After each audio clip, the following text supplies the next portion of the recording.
in the game. I think Squid definitely on the right track. I think he was 3 spots away from being on MIOM's top 100. I've played him before. We played a 2 out of 3 at, what is it, Smash the Target? Yes. And he actually, I mean, he got a game. Yeah. Like game 2, actually, he made a very serious adaptation, but I took him to a different level, and he had to refigure it out, and I just won. Yeah. But he is solid, and he's got what I noticed most about playing Squid, and I think the names are reversed up there. Yes. There we go. Yeah. Is Steven on top of it. That he can go in, and he seems to have a very good transition between like the floaty slayer style, yes, the bear up tilt style, and the pressure style. Yeah. Just your typical pillar, get in there, shine, and then mix up between shine grab, shine drift away aerial, shine go to platform. He's definitely had really close sets with all the top players in SoCal. He's kept it close with Hugs, with Lucky. He's ranked number 13 on their PR, so you know that he's right there in the mix amongst the best. Yeah, and you can see from this little hand warmer that he's got the moves, but having played him, I know that he can shift into the slower zoning style. Yes. And honestly, one of the biggest things that scares me about Falco players is when they're good at both, and they don't have a clear tell for which one they're going to use. Because there are a lot of times where a Fox approaches you backwards, and you're just like, well, I wonder what move you're going to use 3 times in a row. And then in Falco's case, it's kind of the same thing, except being able to suddenly switch it up rapidly, it can be really hard to place yourself around those different options. So for sure. Yes. And Yeeman. Yeeman, tell me about Yeeman. He's kind of a B-tier player from Arizona. I'd say he's in the probably top 25 active players in the state right now. He got 9th at Arcadian. It was hilarious because every person who got 9th at the Arcadian was a Fox player. Every single one of them. I like it. Yes. That was the Fox graveyard. There were no more Foxes that made it beyond that point in the tournament. It was all floaties and Marths in the top 8. But Yeeman did get right there on that cusp, so he's definitely one of the better Foxes we have here in Arizona. Probably, at this point, the best Fox in Tucson. Ooh, an excellent escape from Squid's pressure right there, but he's stuck right back in it. Yeah, the Shy Guys did not help. Oh, good tech. Double laser. With a couple lasers thrown in, and he was going for that super narrow angle, and the height of Squid's back air that he did would have whiffed. So Yeeman made a really strong choice, and he kept mentally present during that whole edge guard situation. So unfortunately, he's about to find himself in another one pretty soon. Squid can finish his food. Yeah. Oh no. Is he done? Oh wow. Just pops him right up there. Yep, and another excellent escape. It's just unfortunate. He's doing good jobs of escaping these small situations that stink. Wow. But then he finds himself in a new one, and he'll only have managed to tack on like another 5 from his shine. Right. So he's doing a lot of great things, and if he wasn't doing those things, he'd probably be at 1 stock by now. But he hasn't been able to get the kind of openings he needs to turn it into his game. You see, I think that's kind of the difference between a player of Squid's caliber and a player of Yeeman's caliber when they're playing one another, is that Yeeman, very good player. Of course he's going to have good moments, but Squid is just going to have more of those good moments, I think. Yeeman not really able to capitalize off of the good moments that he's getting in the way that Squid is. Yep, and those autopiloting the double shines a tiny bit, but his pressure was so airtight that Randall had to kill him. Yeah. But, you know, nothing wrong with calling in some outside assistance. I've had tutors for my toughest classes. Sometimes you need a homie to finish them off. Randall is definitely a friend of AZ, I would say. Knows Ty very well. Yeah. When Ty calls out favors for other people, right there. Right there on the 5-second mark. And ooh, yeah, right there, he gets that up smash. With Squid with no DI, Yeeman's got to be able to capitalize on that, because right there is what I'm talking about with Squid being able to mix up his style. That slow descending back air, after all of that pressure, you become accustomed to a certain pace. Like, when will he be at the ground? When is he going to be here wrecking me? And it turns out that if you just delay it every now and then, people will throw out stuff preemptively, and then you get whiff punishes instead of interceptions or trades. So so far that's why he's scary. That's why he's a really good Falco. So far we've seen 2 3 stocks and a JV 3 stock. Ooh, break the curse. And Squid killed himself twice that game. Yes. So, Yeeman not 100% on there. Missed his Thunder's combo, missed the tech chase, and ate some damage for his trouble. Right. Really enjoyed seeing that little stutter step from Squid there to make... He parked himself perfectly under the center of the platform so that when he jumped, he could use aerial drift to control himself and track Yeeman. And if he ended up guessing wrong, he still had back air coverage, or basically anything he wanted. Yeah. Falco's super good, but he kept track of the tempo of the tech chase situation. It was very strong. That wave lamp back into double shine was slick. Yep. More double shines. Yep, he just seems to... He just kind of assumes that it's what he wants to do pretty much every time. Falco is fast enough in a lot of cases to double shine, and then if one of the shines hit, full hop, and then continue being great. Right.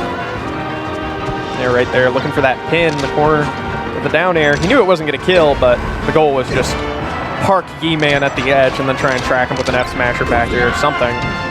He still has control. Wow. Good edge guard. Damn. Solid finish. Yeah, Squid being really clean with those edge guards here. Not letting Yeeman live as much as he was in the last game. We saw during his hand warmers, he's actually also got these really crisp ledge dashes. So, you know, it's if your ledge game is on point, you'll be more likely to want to just take the edge when you're edge guarding. Right. Trusting that whatever waveland option, or whatever ledge dash option you have, is going to be fast enough to catch up with them. That can actually be really scary if you're the other person, because the moment you mix it up, they're on the edge, then you don't, and they hit you anyhow. It can be very disheartening. He ain't dead, is he? No. Okay. No, he's making it back. All right. Yeah, it was good corner pressure there by Yeeman until he got stuck in his shine. He had it going. This is shortened. Ooh, See, this is what I'm talking about. We haven't seen Yeeman get straight up 0 to death. Like his survival game and his ability to avoid. Except that one, right on cue. I apologize for lying. The Quattro from Squid. That was a pretty vicious finish. Damn. Huh. So as I was saying, before I was proven wrong, the Yeeman was actually showcasing a lot of solid defensive anti-combo game, and he was getting out, and then he'd get one light tap. A little love tap, a little, hello, how are you doing, in neutral right after, then Squid would open him up again. Yeah. But Squid actually had to open him up multiple times, and Yeeman, he was persistent. His recoveries had heart. Yep. So what he's mostly got to do is, like, be able to transition between the defense and the offense better. Just, I'm getting hit, I'm getting hit, I'm getting hit. I touchdown, boom, solid opener. Rather than, I'll get my clip and then be so unready to hit you that I then miss the out cancel and you shine me. Yeah. Because those turnarounds are how you make somebody feel like they're winning the game only to realize they're getting two-stocked. That happens. Yeah, maybe, you know, it's hard to switch from the mindset of, like, I need to escape from everything that this really good player is doing to, okay, it's my turn to beat them up. Yeah. And one of the ways I feel about that is just that it's easy to feel like you messed up when you get hit. Like, I failed, and now I'm trying to make up for my mistake. And the best thing to do is honestly just to see it all part of the same game, the same core game. Don't feel like you messed up. Just treat it like the next phase of the game so that it all blends into each other more seamlessly. Right. Because if you're going around thinking, oh, I messed up and now I'm being punished. Oh, no, now I'm back. I want to fight. Then you have to constantly readjust. And if the other person retreats, you're like, oh, shoot. As long as you just treat it as situation with good options, tracking their patterns, and just treat it all like emotionally the same, then it's going to be easier to transition back. Yeah, you're still playing melee. Right. You're not like playing melee and getting messed up necessarily. So we got a question from Mr. Cutting Horse. Do the people in pools all play each other? Yes. This is round robin. In a round robin pool, every person in a pool plays every other person. So my pool had 9 people, so I played 8 sets, and everybody played 8 sets. And it's especially useful when you're at regionals like this, these moderately sized events, because it lets people get maximum experience. Right. Yeah. So I really actually like the format of this tournament because I don't know if you knew about Rewire, the Tucson tournament we had a while ago.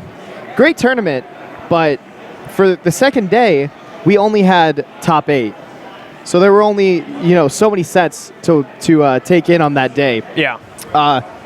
In this format, So we're doing the round robin pools, and then we're going into 4 different brackets. We're going into pro bracket, intermediate bracket, amateur bracket, and buster bracket.